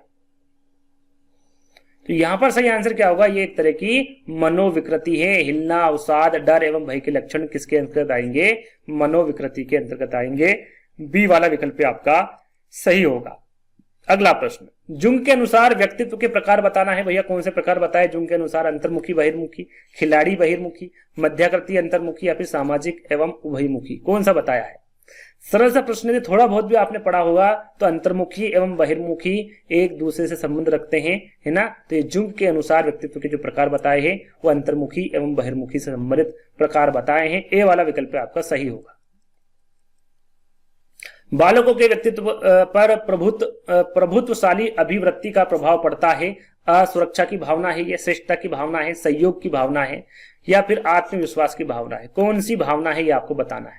सही आंसर होगा ये असुरक्षा की भावना है। बालकों के व्यक्तित्व पर प्रभुत्वशाली अभिवृत्ति का प्रभाव पड़ता है तो वो भावना होगी आपकी असुरक्षा की भावना, है ना। अगला प्रश्न, मानव व्यक्तित्व निम्नलिखित में से किसका परिणाम है? केवल अनुवांशिकता का, पालन पोषण एवं शिक्षा का, अनुवांशिकता और पर्यावरण के बीच अंतःक्रिया का या फिर केवल पर्यावरण का, किसका है? जैसा कि मैंने बताया जहां पर पॉजिटिव प्रश्न पूछे और केवल आ जाए तो वो तो दोनों विकल्प गलत होंगे। अब इन दोनों में से आंसर कौन सा होगा आपका? अनुवांशिकता और पर्यावरण के बीच अंतःक्रिया, है ना। तीसरा वाला विकल्प आपका सही होगा। कक्षा में चर्चा के दौरान एक शिक्षक अक्सर लड़कियों की तुलना में लड़कों पर अधिक ध्यान देता है। यहाँ एक उदाहरण है, लिंग भेदभाव, लिंग पहचान, लिंग प्रासंगिकता या फिर लिंग स्थिरता, क्या है? यदि ये जो शिक्षक है यदि इस प्रकार की हरकतें कर रहा है कि भाई लड़कियों की तुलना में लड़कों पर अधिक ध्यान देता है तो ये एक लिंग भेदभाव है। क्या है? लिंग भेदभाव है। पहला वाला विकल्प आपका सही होगा। चलिए अगला प्रश्न, निम्नलिखित में से कौन सा घटक मंदबुद्धि बालकों के लिए आवश्यक नहीं है? आवश्यक एक ही शब्द है ना, वो नहीं है। ये मंदबुद्धि बालक के लिए कौन सा घटक आवश्यक नहीं है ये पूछा गया है। सीखने की मंदगति, शारीरिक दोष, अमूर्त चिंता, अमूर्त चिंतन का अभाव या फिर मौलिकता। सही आंसर क्या होगा? तो यहां पर देखिए उस घटक के बारे में आपको बताना था जो मंदबुद्धि बालक के लिए आवश्यक नहीं है, तो वो है मौलिकता। क्या है? मौलिकता। फोर्थ वाला विकल्प आपका सही होगा। अगला प्रश्न, निम्नलिखित में से कौन सा बहुबुद्धि का प्रकार नहीं? देखिए यहां पर बहुबुद्धि का प्रकार कौन सा नहीं है ये आपको बताना। भाषाई, स्थानिक, पारस्परिक या फिर विश्लेषण। सही आंसर क्या होगा? देखिए भाषाई, स्थानिक और पारस्परिक ये तीनों ही बुद्धि के प्रकार है, बहुबुद्धि के। विश्लेषण नहीं है। आंसर आपका यही होगा। अगला प्रश्न, अगला प्रश्न पूछा गया था कि आईक्यू, इसे बुद्धि लब्धि भी कहते हैं, इसके मापने का सूत्र पूछा गया था कि भैया सूत्र क्या होता है? आईक्यू बुद्धि लब्धि का मापने का सूत्र क्या होता है? वास्तविक आयु, एक मिनट, वास्तविक आयु इंटू मानसिक आयु इंटू 100 होगा। मानसिक आयु बटे वास्तविक आयु इंटू 100 होगा। वास्तविक आयु इंटू मानसिक आयु बटे 100 होगा या फिर 100 इंटू वास्तविक आयु बटे मानसिक आयु, क्या होगा, है ना। बुद्धि लब्धि मापने का सूत्र क्या बताया गया है? तो ये बताया गया है मानसिक आयु बटे वास्तविक आयु इंटू 100। इससे आप आईक्यू या फिर बुद्धि लब्धि निकाल सकते हैं। बी वाला विकल्प आपका करेक्ट होगा। चलिए अगला प्रश्न, फ्राइड के अनुसार मन के 3 घटक है। पहले तो आपको पता होना चाहिए कि फ्राइड के अनुसार कितने घटक बताए? मन के 3 घटक बताए हैं। कौन कौन से? अहम, इदम, पराहम, अचेतन, नैतिक, अनैतिक, मौखिक, गुदा, लैंगिक या फिर प्राथमिक, माध्यमिक, तृतीयक। सरल सा प्रश्न है, आप सभी को पता होगा। अहम, इदम और पराहम। फ्राइड के अनुसार जो मन के 3 घटक बताए हैं वो अहम, इदम और पराहम, है ना। ये इदम है, ठीक है। तो पहला वाला विकल्प आपका करेक्ट होगा। चलिए अगला प्रश्न, बच्चों के व्यक्तित्व पर माता पिता का प्रभाव है। अस्तित्वहीन है, बाल्यावस्था में सबसे कमजोर है, प्रारंभिक बाल्यावस्था में सबसे मजबूत, संपूर्ण जीवन काल में एक समान रहता है। बच्चों के व्यक्तित्व पर माता पिता का कैसा प्रभाव रहता है ये आपको बताना है। तो याद रखेगा प्रारंभिक जो बाल्यावस्था होती है इसमें सबसे मजबूत रहता है माता पिता का प्रभाव। तीसरा वाला विकल्प पे आपका सही होगा, है ना। अगला प्रश्न, आप एक आदमी को कुछ भी नहीं सिखा सकते हैं, आप उसे अपने भीतर खोजने में उसकी मदद कर सकते हैं। यहाँ किसके द्वारा कहा गया? गैलीलियो के द्वारा, मॉरिसन के द्वारा, जॉन के द्वारा या फिर ग्रीन के द्वारा? किसके द्वारा कहा गया है ऐसा कि भैया आप एक आदमी को कुछ भी नहीं सिखा सकते, आप उसे अपने भीतर खोजने में उसकी मदद कर सकते हैं, है ना। ये किसके द्वारा कहा गया है? ये गैलीलियो गैलीली के द्वारा कहा गया है। पहला वाला विकल्प आपका करेक्ट होगा। अगला प्रश्न, निम्नलिखित में से कौन अधिगम में योगदान देने वाला व्यक्तिगत कारक नहीं है? अधिगम में योगदान देने वाला व्यक्तिगत कारक कौन सा नहीं है, ये आपको बताना है। नेगेटिव प्रश्न, प्रेरणा, रुचि, योग्यता या फिर नजर। तो सरल सा प्रश्न, 4 विकल्प पढ़ते ही आपको आंसर सामने होगा, नजर, है ना। प्रेरणा, रुचि और योग्यता ये तीनों ही अधिगम में योग्यता देने वाले व्यक्तिगत कारक है, नजर नहीं है। 4th वाला विकल्प आपका करेक्ट होगा। अगला प्रश्न, थॉमस पी ग्रीन के अनुसार शिक्षण एक शिक्षक का कार्य है जो बच्चे के रिक्त स्थान के लिए किया जाता है। अधिगम के लिए, प्रशिक्षण के लिए, मूल्यांकन के लिए या फिर विकास के लिए? सरल सा प्रश्न है, विकास के लिए, है ना।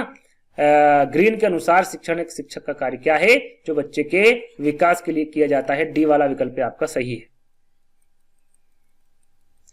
अगला प्रश्न है, निम्नलिखित में से कौन सा या फिर कौन से कथन सत्य है? 2 कथन दिए हुए हैं, इसमें से कूट में आपको बताना है कि सही कौन सा है। दृश्य शिक्षार्थी देखकर बेहतर सीखते हैं, दृश्य शिक्षार्थी प्रचुर मात्रा में नोट्स लेते हैं। क्या सही होगा? फर्स्ट, सेकंड, दोनों या फिर दोनों नहीं? क्या सही आंसर होगा इसका? तो यहां पर देखिए कौन सा कथन सत्य है ये पूछा है। दृश्य शिक्षार्थी देखकर बेहतर सीखते, बिल्कुल सही आंसर है आपका। दृश्य शिक्षार्थी प्रचुर मात्रा में नोट्स लेते, बिल्कुल ले सकते हैं, तो दोनों ही सही हो सकते हैं। तो पहला और दूसरा दोनों ही सही होंगे। चलिए अगला प्रश्न, निम्नलिखित में से कौन दृश्य शिक्षार्थी के बारे में सत्य नहीं है? देखिए इससे पहले पूछा गया था कौन सा सत्य है, लेकिन यहां पर बताना है कौन सा सत्य नहीं है, ये आपको बताना है। वे दृष्टांतों और दृश्य प्रस्तुतियों से लाभान्वित होते हैं, वे आमतौर पर अपने काम में साफ सुथरे नहीं होते। तो जो सत्य नहीं है उसके बारे में आपको बताना है ना। तो आपका जो दूसरा वाला विकल्प है ये सत्य है, वे आमतौर पर अपने काम में साफ सुथरे नहीं, ये असत्य है, और ये सत्य है ना।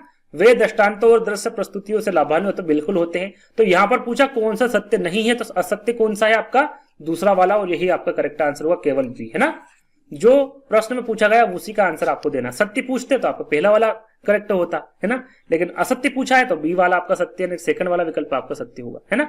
चलिए अगला प्रश्न, निम्नलिखित में से कौन थ्रस्टन लिखा हुआ है ना, निम्नलिखित में से कौन थ्रस्टन द्वारा सुझाई गई प्राथमिक मानसिक योग्यता नहीं है?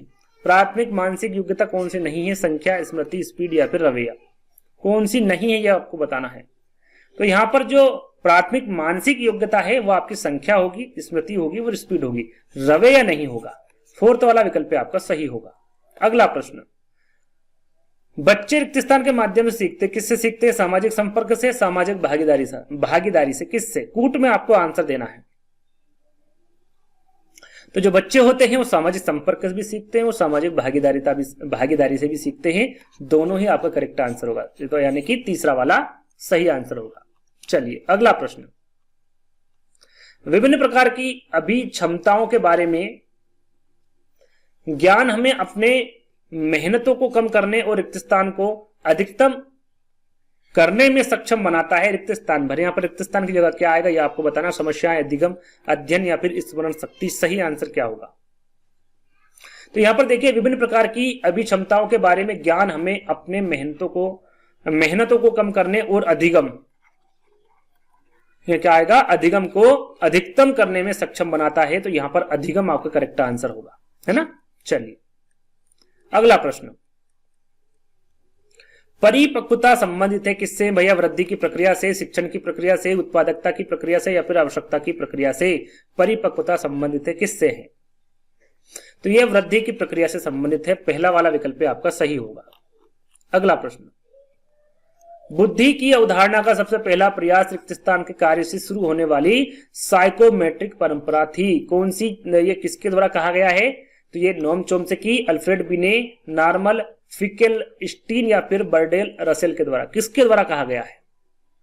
तो सही आंसर होगा ये अल्फ्रेड बीने के द्वारा कहा गया। बुद्धि की अवधारणा का सबसे पहला प्रयास अल्फ्रेड बीने के कार्य से शुरू होने वाली साइकोमेट्रिक परंपरा थी। बी वाला विकल्प आपका सही होगा। चलिए अगला प्रश्न, इनमें से कौन सा सही नहीं है? देखिए यहाँ पर नेगेटिव प्रश्न पूछा गया, कौन सा सही नहीं है ये आपको बताना है। हर किसी का अधिगम का अपना तरीका होता है। व्यक्तियों को दूसरों के अधिगम के तरीके का अनुसरण करना चाहिए। ऐसे कई सिद्धांत हैं जो अधिगम के बारे में हमारी समझ को आसान बनाते हैं या फिर बच्चे कैसे सीखते हैं इस बारे में जानने में शिक्षण अधिगम की पूरी प्रक्रिया आसान हो जाती है। यहाँ पर इनमें से कौन सा कथन सही नहीं है इसके बारे में आपको बताना है। तो सही आंसर होगा कि व्यक्तियों को दूसरे के अधिगम के तरीके का अनुसरण करना चाहिए, ऐसा नहीं करना चाहिए, यानी कि यह सत्य कथन है। तो बी वाला विकल्प आपका करेक्ट होगा। अगला प्रश्न, बीने ने बुद्धि के रिक्त स्थान मुख्य तत्वों का सुझाव दिया है। 2, 3, 4, 5 कितने तत्वों का सुझाव दिया है बीने ने? राइट आंसर आपका होगा इन्होंने 4 तत्वों का सुझाव दिया है ना। 4th वाला विकल्प आपका करेक्ट होगा। 4th नंबर करेक्ट होगा, लेकिन आपका आंसर तीसरा वाला करेक्ट होगा, है ना, तीसरा वाला, सी वाला। चलिए अगला प्रश्न, शिक्षा के संदर्भ में सामाजिकरण का अर्थ यहां पर आपको बताना क्या होगा? सामाजिक मानदंड का अनुसरण, स्वयं के सामाजिक मानदंड, समाज में बड़ों का सम्मान या फिर सामाजिक वातावरण को समायोजित करना। शिक्षा के संदर्भ में सामाजिकरण का अर्थ आपको बताना है क्या होता है। तो ये होता है सामाजिक वातावरण को समायोजित करना, ये होता है शिक्षा के संदर्भ में सामाजिकरण का अर्थ। 4th वाला विकल्प आपका करेक्ट होगा। अगला प्रश्न, समुदाय सबसे छोटी क्षेत्रीय समूह है जो सामाजिक जीवन के सभी पहलुओं को अपना सकता है। यहां परिभाषा किसके द्वारा दी गई? डेविस के, बर्ग के, रास के या फिर बोगार्ट्स के? किसके द्वारा दी गई परिभाषा है? राइट आंसर है आपका डेविस के। डेविस द्वारा दी गई परिभाषा है, पहला वाला विकल्प आपका सही होगा। अगला प्रश्न, निम्नलिखित में से वहां कौन मानदंड है जिस पर प्रश्न पत्र बनाने के बाद विचार नहीं किया जाना चाहिए? प्रश्नों में सही उत्तर के मुख्य अवयव शामिल रहने चाहिए। प्रश्नों का सही उत्तर शिक्षार्थी के अवश्य मिलना चाहिए। उत्तर के लिए उपयुक्त प्रश्नवाचक शब्द प्रश्नों में उपयोग किया जाना चाहिए, या फिर प्रश्न ना तो ज्यादा कठिन ना ही ज्यादा आसान होने चाहिए। क्या सही होगा?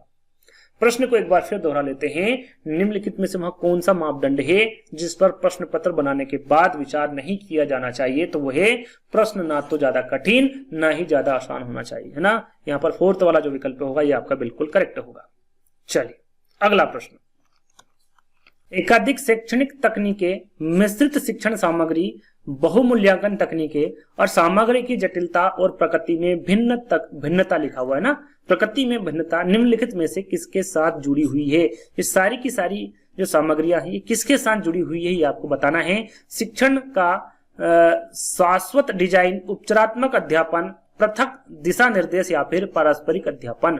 तो ये जो जुड़ी हुई है ये पृथक दिशा निर्देश के साथ जुड़ी हुई है। तीसरा वाला जो विकल्प होगा ये आपका सही होगा, है ना। चलिए अगला प्रश्न, ग्रेड अंकों से भिन्न कैसे होते हैं? यहाँ प्रश्न निम्नलिखित में से किस वर्ग के प्रश्नों से संबंधित है? अपसारी, विश्लेषणात्मक, ओपन एडेड या फिर समस्या हल। तो ग्रेड अंकों से भिन्न कैसे होते हैं जो ये प्रश्न है ये विश्लेषणात्मक वर्ग के प्रश्नों से संबंधित होते हैं। बी वाला विकल्प आपका सही होगा।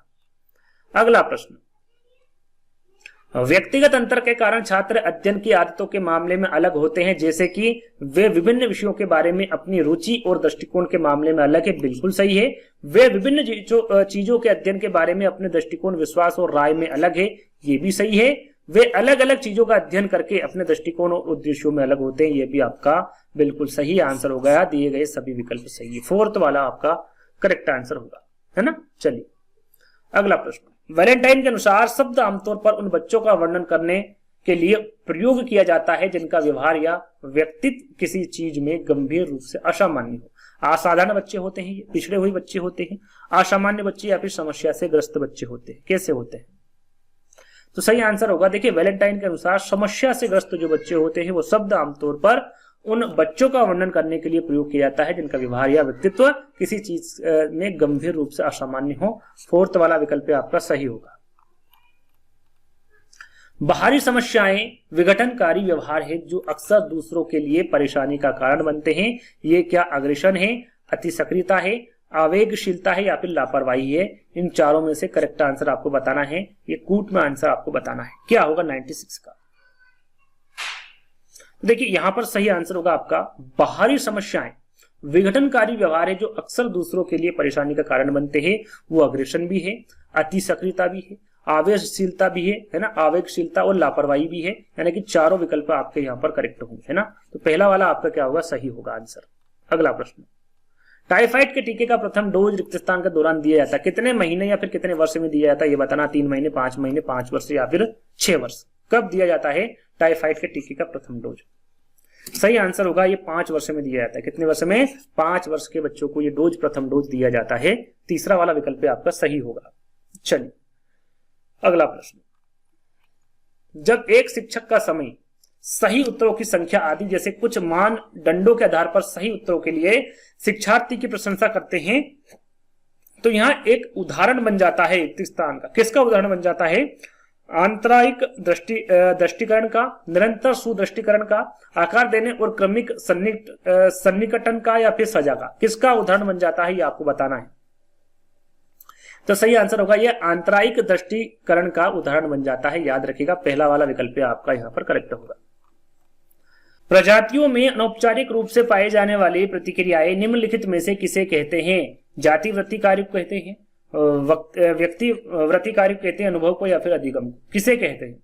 तो ये सही आंसर होगा ये जाति वृत्ति कार्य कहते हैं। पहला वाला विकल्प आपका करेक्ट होगा। चलिए अगला प्रश्न, निम्नलिखित में से कौन छात्रों के लिए अधिगम का एक नकारात्मक शिक्षक संबंधित कारक है? प्रश्न में पूछा गया है और ये 100वां प्रश्न है। इसके बाद 50 प्रश्न और आपके बचेंगे। निम्नलिखित में से कौन छात्रों के लिए अधिगम का एक नकारात्मक शिक्षक संबंधित कारक है? नेगेटिव प्रश्न पूछा गया है, ध्यान दीजिएगा। तो 4 विकल्प हैं आपके सामने। घर की खराब स्वच्छता बनाए रखना, लड़कियों के खिलाफ सामाजिक भेदभाव, पारंपरिक और निरस शिक्षण शैली, या फिर घर पर पारिवारिक झगड़ा। अधिगम के एक नकारात्मक शिक्षण संबंधित कारक बताना है। तो यहाँ पर जो पारंपरिक और निरस शिक्षण शैली है ये आपका नकारात्मक शिक्षण संबंधित कारक होगा। तीसरा वाला विकल्प आपका सही होगा। घर से कोई संबंध नहीं, लड़की से कोई संबंध नहीं है, घर का पारिवारिक झगड़े से भी इसका कोई संबंध नहीं रहता है। तीसरा वाला विकल्प आपका सही होगा। व्यवहार का विकास रिक्त स्थान से होता है, सामान्य से विशिष्ट, विशिष्ट सामान्य, अनिश्चित क्रम में या फिर अप्रत्याशित होता है। तो ये प्रश्न में थोड़ी देर पहले बताया था, लेकिन ये दूसरे सेट में पूछा गया प्रश्न था, यानी कि प्रश्न को हल्का सा घुमा दिया गया है, लेकिन आंसर आपका वही होगा, सामान्य से विशिष्ट। पहला वाला विकल्प आपको सही होगा। चलिए अगला प्रश्न, निम्नलिखित में से कौन सा वस्तु स्थायित्व की अवधारणा की विशेषता नहीं? वस्तु स्थायित्व की अवधारणा की कौन सी विशेषता नहीं है? नेगेटिव प्रश्न है। पदार्थ स्थान घेरना, निराकार या फिर स्थायी, क्या है? सही आंसर होगा आपका निराकार, है ना। जो निराकार है ये वस्तु स्थायित्व की अवधारणा की विशेषता नहीं है ना। चलिए, निम्नलिखित में से कौन सी क्रिया गैर हाजिर की श्रेणी में नहीं होगी? यहां पर देखिए गैर हाजिर की श्रेणी में कौन सी नहीं होगी, यानी क्रिया यानी कि विकल्प के बारे में पूछा गया और कूट में आपको आंसर देना है। तो यहाँ पर देखिए, बच्चा कभी विद्यालय नहीं जाता लेकिन चुपके से किसी जगह पर ताश खेलने जाता है, तो ये गैर हाजिर के अंतर्गत आएगा, है ना। गैर हाजिर है ना, लेकिन पूछा क्या गया है, कौन सी नहीं होगी, यानी कि ये विकल्प सही नहीं है प्रश्न के अनुसार। तो यहां पर अपन कट लगा देते हैं। दूसरा विकल्प, एक बच्चा जो विद्यालय जाता है लेकिन कक्षा में नहीं जाता, भाई कक्षा में नहीं जाएगा तो गैर हाजिर होगा, है ना। तो ये भी विकल्प के अनुसार गलत है। तो सही आंसर क्या होगा आपका, ना तो पहला और ना ही दूसरा, है ना। डी वाला विकल्प आपका गलत होगा। चलिए अगला प्रश्न, गंभीर रूप से मानसिक क्षीणता वाले बच्चे रिक्त स्थान होते हैं, शिक्षणी होते हैं या फिर प्रशिक्षणी होते हैं? कूट में आंसर देना, पहला दूसरा, दोनों या फिर दोनों नहीं, क्या होगा सही आंसर? तो यहां पर जो गंभीर रूप से मानसिक क्षीणता वाले जो बच्चे होते हैं ये प्रशिक्षणी होते, क्या होते हैं, प्रशिक्षणी होते हैं, यानी कि जो बी वाला विकल्प होगा ये आपका बिल्कुल करेक्ट आंसर होगा। अगला प्रश्न, परिवार और स्कूल के बीच संबंधों पर एपस्टीन के अध्ययन के संदर्भ में निम्नलिखित में से कौन सा सही नहीं है? यहां पर देखिए नेगेटिव प्रश्न पूछा गया है, कौन सा सही नहीं है विकल्प ये आपको बताना है। अधिक लोकतांत्रिक घरों से आने वाले बच्चों द्वारा अधिक भागीदारी दिखाई गई। यहां बताया गया है कि जिन परिवारों में लोकतांत्रिक पद्धति का पालन किया जाता है वहां बच्चों ने अधिक स्वतंत्रता दिखाई है। यहां बताया गया है कि जिन परिवारों में लोकतांत्रिक पद्धति का पालन किया गया था वहां स्कूल के प्रति उसका दृष्टिकोण सकारात्मक था, या फिर हालांकि उन परिवारों से संबंधित ऐसे बच्चों कि ग्रेड जहां लोकतांत्रिक पैटर्न का पालन किया गया था निम्न था। पूछा गया था प्रश्न में कौन सा सही नहीं है, तो सही नहीं है कि हालांकि उन परिवारों से संबंधित ऐसे बच्चों के ग्रेड जहां लोकतांत्रिक पैटर्न का पालन किया गया था निम्न था। ये जो फोर्थ वाला विकल्प होगा ये आपका सही नहीं होगा और यही आपका आंसर होगा, है ना। चलिए, निम्नलिखित में से किसने सामाजिकरण की यहाँ परिभाषा दी है कि सामाजिकरण उस प्रक्रिया को संदर्भित करता है जो काफी असहाय मानव शिशु को एक आत्म जागरूक जानकार व्यक्ति में बदल देता है जो अपने समाज की संस्कृति के तरीकों में कुशल है। ये सामाजिकरण की जो परिभाषा है ये किसके द्वारा दी गई, ये गिडेट्स के द्वारा, वार्सली के द्वारा, बिल्टन के द्वारा या फिर पावलोव के द्वारा। तो ये जो सामाजिकरण की परिभाषा है ये एंथनी गिडेट्स के द्वारा दी गई परिभाषा है। पहला वाला विकल्प आपका करेक्ट होगा। अगला प्रश्न, पावलोव के सिद्धांत के तहत जो लार थी ये क्या थी, अनुकूलित उद्दीपन था, अनुकूलित अनुक्रिया, प्रानुकूलित उद्दीपन या फिर प्रानुकूलित अनुक्रिया। तो देखिए पावलोव के सिद्धांत के अनुसार पूछा कि लार क्या थी, तो यह अनुकूलित अनुक्रिया थी। बी वाला विकल्प आपका सही होगा। अगला प्रश्न, रविन्द्रनाथ टैगोर का विचार मुख्यतः रिक्त स्थान के विचारों से शासित था। किसके? सार्वभौमिकवाद, सांस्कृतिक सापेक्षवाद, अति अनुरक्ति या फिर उपयोगिता। यहां पर सही आंसर क्या होगा, तो यहां आपका सही आंसर होगा रविन्द्रनाथ टैगोर का जो विचार मुख्यतः है ये सार्वभौमवाद के विचार से शासित था। यहां पर पहला वाला जो विकल्प होगा ये करेक्ट होगा। अगला प्रश्न, रेमंड केटल के सिद्धांत के अनुसार बढ़ती उम्र के साथ ठोस बुद्धि का क्या होता है? क्रिस्टलाइज्ड इंटेलिजेंस इसको इंग्लिश में कहा जाता है। ये क्या होता है? बढ़ती है, गिरावट आती है, स्थिर रहती है या फिर निर्धारित नहीं किया जा सकता। क्या होगा आंसर? सही आंसर क्या होगा? देखिए रेमंड केंडल के सिद्धांत के अनुसार बढ़ती उम्र के साथ ठोस बुद्धि जो है ये बढ़ती है। क्या है? बढ़ती है। पहला वाला विकल्प आपका सही होगा। अगला प्रश्न, बंडूरा ने गर्व, संतुष्टि और सिद्धि की भावना को रिक्त स्थान के रूप में वर्णित किया है। बाहरी दृष्टिकरण, आंतरिक दृष्टिकरण, बाहरी कारक या फिर आंतरिक फैक्टर्स। सही आंसर क्या होगा? इसका सही आंसर को देखिए, बंडूरा ने गर्व, संतुष्टि और सिद्धि की भावना को आंतरिक सुदृष्टिकरण के रूप में वर्णित किया है। बी वाला विकल्प आपका करेक्ट होगा। अधिगम के लिए निम्नलिखित में से कौन सा दृष्टिकोण प्रतिफल और प्रोत्साहन से जुड़ा है? व्यवहारवादी दृष्टिकोण, मानवतावादी दृष्टिकोण, संज्ञानात्मक दृष्टिकोण या फिर सामाजिक सांस्कृतिक दृष्टिकोण। 111 का सही आंसर क्या होगा? अधिगम के लिए जो दृष्टिकोण प्रतिफल और प्रोत्साहन से जुड़ा है वो व्यवहारवादी दृष्टिकोण है। पहला वाला विकल्प आपका करेक्ट होगा। अगला प्रश्न, जन्मजात वृत्ति का निम्नलिखित में से कौन सा पहलू क्रिया या अनुप्रयोग से संबंधित है? संवादात्मक जुड़ा हुआ शब्द है ना।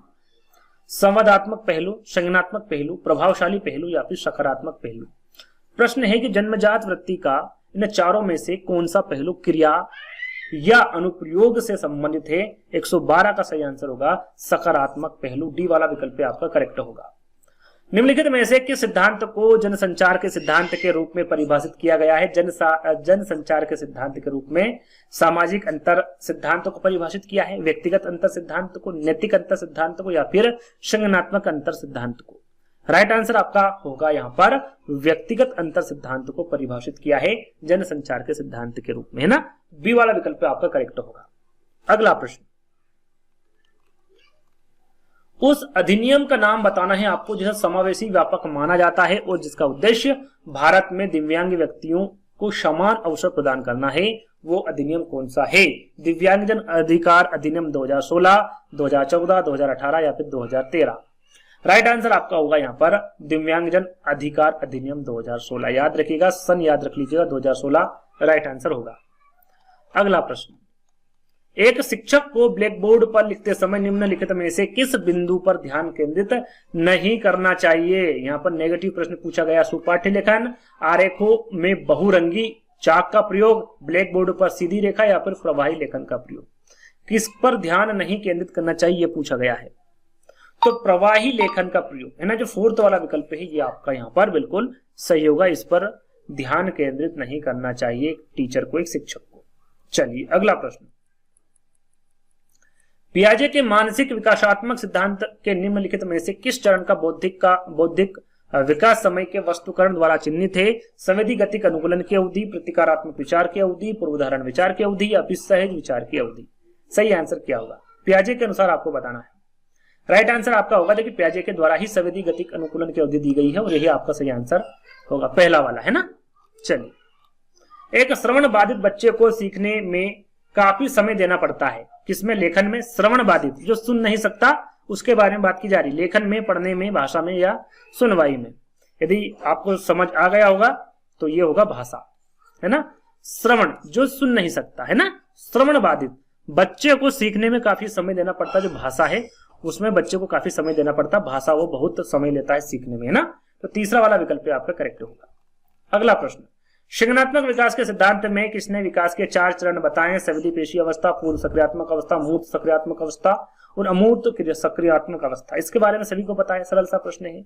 ये ले वाइगोत्स्की की होंगी, पियाजे, कोहलबर्ग या फिर इनमें से कोई नहीं, तो ये जीन पियाजे होंगे। जीन पियाजे ने संज्ञानात्मक विकास के सिद्धांत में विकास की कितनी अवस्थाएं बताई? 4 बताई, है ना। पहली अवस्था है, ये याद रखिएगा, ये पहले नंबर पे है, ये दूसरे नंबर पे है, ये तीसरे नंबर पे है, और चौथी अवस्था बताई है अमूर्त सक्रियात्मक अवस्था, है ना। तो बी वाला विकल्प आपका करेक्ट होगा। चलिए, अगला प्रश्न,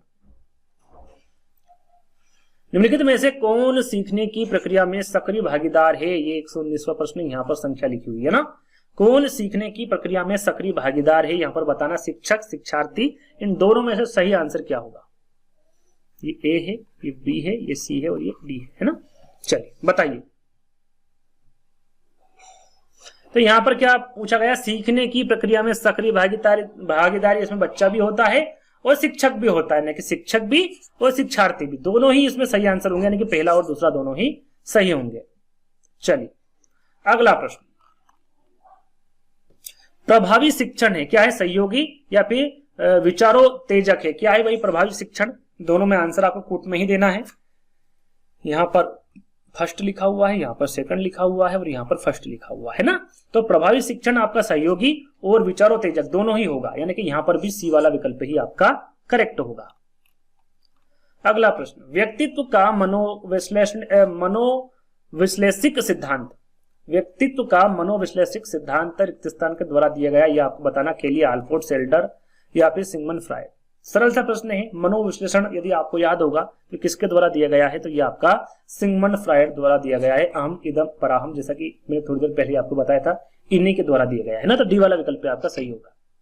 चलिए, अगला प्रश्न, अत्यधिक संरचित मनोवृत्ति वाले व्यक्ति में एक इच्छा होती है। कौन सी इच्छा होती है भैया?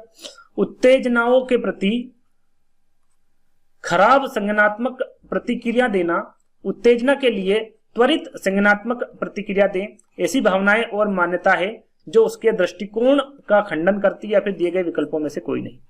यहां पर एक इच्छा बतानी है, किसकी? अत्यधिक संरचित मनोवृत्ति वाले व्यक्ति की। कौन सी इच्छा होती है? सही आंसर होगी उसकी इच्छा होगी उत्तेजना के लिए त्वरित संज्ञानात्मक प्रतिक्रिया दें। बी वाला विकल्प आपका करेक्ट होगा। शब्दावली सीखने का कौन सा तरीका बहुत अच्छा नहीं है? यहां पर देखिए पूछा क्या गया है, कौन सा शब्दावली सीखने का अच्छा तरीका नहीं है, ये पूछा गया है। लिखना, फिल्में देखना या फिर बात करना और पढ़ना।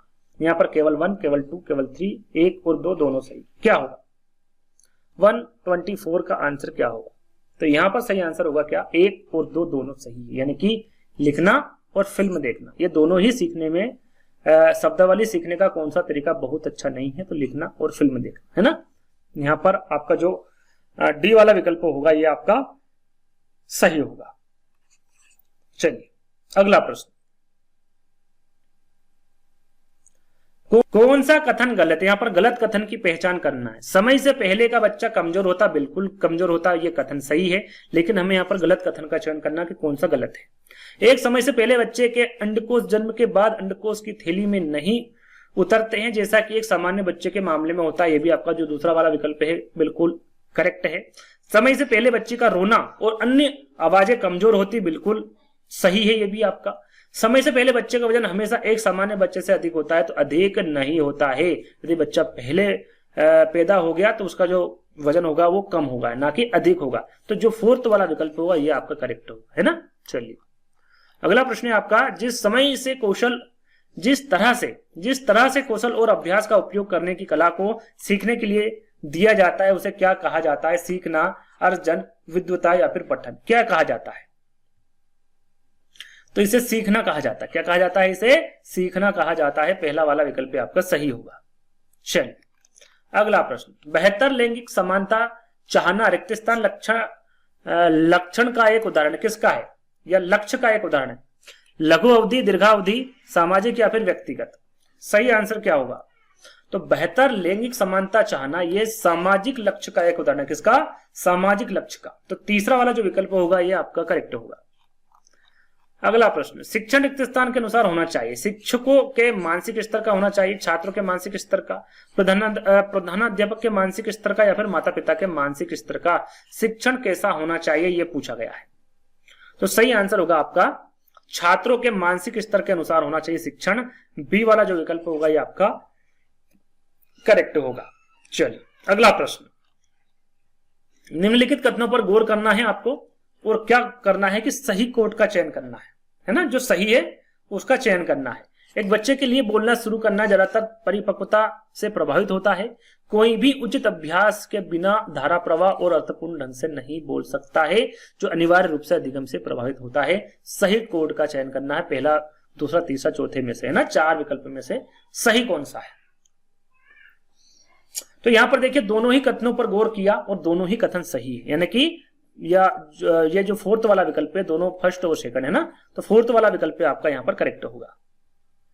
चलिए अगला प्रश्न, पियाजे के व्यक्तिगत विकास के चरणों का औपचारिक संचालन चरण किस उम्र में विकसित होता है? पियाजे के अनुसार कितने चरण बताए? 4 है ना, और सारे चरण के बारे में आपको बता चुका हूं। तो यहां पर पूछा गया है कि पियाजे के व्यक्तिगत विचारों के चरणों का औपचारिक संचालन चरण, जो कि लास्ट वाला चरण होता, फोर्थ वाला चरण होगा ये, है ना, वो कौन सा होता है? तो 12 साल से अधिक, है ना, फोर्थ वाला विकल्प आपका सही होगा। ये पहला चरण, ये दूसरा चरण, और ये तीसरा चरण, और ये चौथा चरण। तो फोर्थ वाला विकल्प आपका यहां पर करेक्ट होगा। चलिए अगला प्रश्न, किशोर न्याय बच्चों की देखभाल और संरक्षण अधिनियम 2015 के बारे में निम्नलिखित में से कौन सा कथन गलत है? नेगेटिव प्रश्न बताना है, कौन सा गलत है ये आपको इन चारों विकल्पों के माध्यम से चयन करना है। तो इसमें बच्चा यानी कि चाइल्ड या कानून का उल्लंघन करने वाला बच्चा का नाम बदलकर किशोर कर दिया जाता है, तो ऐसा नहीं होता है, यानी कि पहला वाला ही विकल्प आपका क्या हो गया? सही हो गया ना। 3 विकल्प पढ़ने की आवश्यकता नहीं है, पहला ही आपका गलत है। चलिए अगला प्रश्न है, किशोर न्याय अधिनियम 2015 के अनुसार छोटे अपराधों में वे अपराध शामिल है जिनके लिए भारतीय दंड संहिता या फिर तत्समय प्रवृत्त किसी अन्य विधि के अधीन अधिकतम दंड रिक्त स्थान है। कितना है भैया? 3 साल तक है, 3 साल या फिर उससे अधिक के लिए है, 4 साल तक है, 4 साल या उससे अधिक के लिए। कितने साल का है? तो ये जो अधिकतम दंड है 3 साल तक का। कितना है? 3 साल तक का है। पहला वाला विकल्प आपका सही होगा। अगला प्रश्न, धीमी गति से सीखने वाले छात्रों को निम्नलिखित में से किन समस्याओं का सामना करना पड़ता है? संज्ञानात्मक सीखने की समस्या, सामाजिक समस्या, भावनात्मक समस्या। सही कूट में आंसर देना है, किसकी समस्या होगी, किन समस्याओं का सामना करना पड़ता है धीमी गति से सीखने वाले छात्रों को? तो आपका यहां पर सही आंसर होगा संज्ञानात्मक सीखने की समस्या, सामाजिक समस्या और भावनात्मक समस्या। तीनों का ही समस्याओं का सामना करना पड़ता, तीनों की, है ना। तो तीनों कहां लिखा? बी वाले विकल्प में केवल फर्स्ट, सेकंड और थर्ड, है ना। जो बी वाला विकल्प होगा ये आपका करेक्ट होगा। चलिए अगला प्रश्न, स्थिर पारिवारिक स्थितियों और परिवार का संघर्ष और तनाव, परिवार में संघर्ष और तनाव बच्चों के रिक्त स्थान होने के कुछ कारण है। क्या कारण है भैया? धीमा सीखने वाला बच्चा है ये, कि कम उपस्थित हासिल करने वाला बच्चा है। परिवार में संघर्ष और तनाव वाले बच्चों के लिए कुछ कारण आपको बताना है कि किस कारण होता है ऐसा बच्चा। कूट में आपको आंसर देना है। 134 का आंसर क्या होगा? तो ये होगा दोनों ही, धीमा सीखने वाला और कम उपलब्धि हासिल करने वाला बच्चा, है ना। जो सी वाला विकल्प होगा ये आपका करेक्ट होगा। व्यवहार वांशिकी के संबंध में निम्नलिखित में से कौन सा सही नहीं है? देखिए यहां पर व्यवहार व अनुवांशिकी के संबंध में पूछा गया है कि कौन सा कथन सही नहीं है। नेगेटिव प्रश्न पूछा गया है। 4 विकल्प पढ़ूंगा, आपका समय खराब होगा। डायरेक्टली मैं आंसर बता देता हूं। यदि आपको आंसर का चयन करना है तो वीडियो को पोस्ट कर लीजिएगा, है ना। इसका सही आंसर होगा बी वाला। व्यवहार वांशिकी पूरी तरह से पर्यावरणीय ताकतों द्वारा आकार लेती है। बी वाला जो विकल्प होगा ये आपका करेक्ट होगा। अगला प्रश्न, छोटे बच्चे बिना किसी समस्या के एक बड़े पहिए की सवारी से लेकर 3 पहिया साइकिल की सवारी तक जा सकते हैं। या निम्नलिखित में से किसका उदाहरण है? समावेशन, समंजन का, प्राथमिक चरण का या फिर माध्यमिक चरण का? तो इस प्रकार का जो उदाहरण है ये समावेशन का उदाहरण है। किसका है? समावेशन का उदाहरण है। पहला वाला विकल्प आपका सही होगा। प्रगतिशील शिक्षा निम्नलिखित में से किसे बढ़ावा देती है? शिक्षार्थी का निष्क्रिय जुड़ाव से, महत्वपूर्ण सोच से, शिक्षा के केंद्र में शिक्षक दोनों चाहिए, या फिर चार दीवारी के अंदर सीखना। क्या होगा सही आंसर? तो यहां पर देखिए प्रगतिशील शिक्षा जो है वो महत्वपूर्ण सोच को बढ़ावा देती है। किसको? महत्वपूर्ण सोच को बढ़ावा देती है। डी वाला विकल्प आपका सही होगा। अगला प्रश्न, ठोस बुद्धि काफी हद तक निम्नलिखित में से किस पर निर्भर करता है? अनुवांशिकता पर, प्रशिक्षण पर, शिक्षा पर, या फिर अनुभव पर? किस पर करता है? तो ये करता है आपका अनुभव पर। जो ठोस बुद्धि होती है काफी हद तक अनुभव पर निर्भर करता है। डी वाला विकल्प आपका सही होगा। अगला प्रश्न, यदि मानसिक आयु कलानुक्रमिक आयु से अधिक हो तो बुद्धि लब्धि रिक्त स्थान से अधिक प्राप्त होती है। कितनी होती है? 50, 75, 90 या फिर 100? किससे अधिक प्राप्त होती है? तो सही आंसर होगा आपका 140 का 100। 100 से अधिक प्राप्त होती है बुद्धि लब्धि। याद रखिएगा, फोर्थ वाला विकल्प आपका सही होगा। रिक्त स्थान विधि में किसी व्यक्ति के मनोवैज्ञानिक गुणों तथा उसके मनोसामाजिक और भौतिक पर्यावरण का संदर्भ में उसके मनोवैज्ञानिक इतिहास आदि का गहनता से अध्ययन किया जाता है। किस विधि में? मनोवैज्ञानिक परीक्षण विधि में, प्रेक्षण विधि में, व्यक्ति अध्ययन विधि में, या फिर साक्षात्कार विधि में? किस में किया जाता है? तो ये किया जाता है व्यक्ति अध्ययन विधि में। याद रखिएगा, तीसरा वाला विकल्प आपका सही होगा। निम्नलिखित में से कौन सा तंत्र व्यक्ति के आंतरिक परिवेश को सशक्त करता है और हृदय गति, रक्तचाप, रक्त में शर्करा की मात्रा इत्यादि में कमी ना होने देने के लिए नियंत्रित करता है? अनुकंपी, परानुकंपी, अनुकंपी और परानुकंपी दोनों, या फिर ना तो अनुकंपी और ना ही परानुकंपी? क्या सही आंसर होगा? तो इसका सही आंसर होगा आपका अनुकंपी। पहला वाला विकल्प जो होगा वो आपका करेक्ट होगा। अगला प्रश्न है, शोध से पता चलता है कि सामाजिक और सांस्कृतिक रूप से गरीब पृष्ठभूमि के शिक्षार्थियों को शैक्षणिक उपलब्धि में समस्याओं का सामना करना पड़ता है। इसे किस रूप में जाना जाता है? सांस्कृतिक रूप में खराब मॉडल, सामाजिक रूप से गरीब मॉडल, नैतिक रूप से गरीब मॉडल, या फिर शिक्षार्थी खराब मॉडल? किस रूप में जाना जाता है? राइट आंसर होगा आपका इसे सांस्कृतिक रूप से खराब मॉडल में जाना जाएगा। पहला वाला विकल्प आपका सही होगा। चलिए अगला प्रश्न, रिक्त स्थान के अनुसार पारितोषिक अधिगमन को प्रोत्साहित करता है और सजा का विपरीत प्रभाव पड़ता है। उदाहरण के लिए, किसी कार्य की सिद्धि खुशी देती है और शिक्षार्थी इसे बार बार करना पसंद करता है। ये कौन से नियम के अनुसार होगा? प्रभाव का नियम, तत्परता का नियम, विविध प्रतिचारों का नियम, या फिर अभिवृत्ति का नियम? राइट आंसर होगा ये प्रभाव के नियम के अंतर्गत आएगा। पहला वाला विकल्प आपका सही होगा। अगला प्रश्न, निम्नलिखित में से कौन सा तरीका एक शिक्षक को विज्ञान में हमेशा कम अंक प्राप्त करने वाले शिक्षार्थी या फिर विद्यार्थी के साथ निपटने में मदद करेगा? एक विज्ञान में हमेशा कम अंक प्राप्त करता है बच्चा, तो उसके साथ निपटने में कौन सा जो विकल्प है वो मदद करेगा? उसके साथ माता पिता से शिकायत करना ये उचित नहीं है। समस्या क्षेत्र को समझना, बिल्कुल समस्या क्षेत्र को समझकर उसे समझाना या फिर उसको मदद करना, ये सही रहेगा। आपका बी वाला विकल्प आपका करेक्ट आंसर होगा। चलिए अगला प्रश्न, परिवर्ती शब्द रीडर एक शिक्षण और सीखने की रणनीति है जो किस प्रकार के शिक्षार्थी पर लागू होती है? किस प्रकार के शिक्षक पर लागू होगी भैया? ये देखकर सीखने वाला, सुनकर सीखने वाला, गतिक शिक्षार्थी, या फिर कन्या शिक्षार्थी? तो ये देखकर सीखने वाले पर लागू होगी, है ना। पहला वाला जो विकल्प होगा ये करेक्ट होगा। अगला प्रश्न, कोहलबर्ग के नैतिक विकास सिद्धांत के किस चरण में दंड जैसे सुदृढ़ीकरण नैतिक संहिता को परिभाषित करते? पूर्व परंपरागत स्तर में, परंपरागत स्तर में, उत्तराध परंपरागत स्तर में, या फिर भूतपूर्व परंपरागत स्तर में? कौन सा सही होगा? तो ये होगा आपका पूर्व परंपरागत स्तर। पहला वाला विकल्प आपका सही होगा, है ना।